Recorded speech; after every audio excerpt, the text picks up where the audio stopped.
मेरो चाहिँ नमस्कार है। म चाहिँ रसिक खतिरवाडाको सानो मम्मी परे है।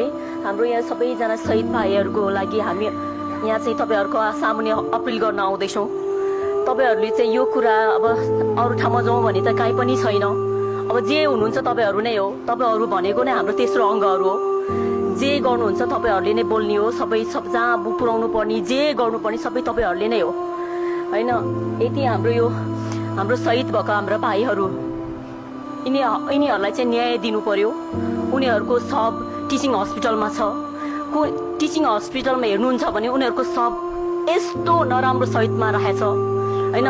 लासमाथि लास खप्टेर राखिरहेछ हैन। त्यसलाई हेर्ने हामी त अर्कोचोटि गरे हेर्ने पनि छैन के। उसको दिदी अस्ट्रेलियाबाट आयो। अस्ट्रेलियाबाट आएर सिङ्गापुरमा अड्क्या थियो। हिजो राति 1 बजे आयो।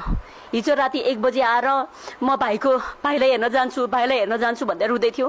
हामीले उसलाई जानस् मन दिए त्यो स्थिति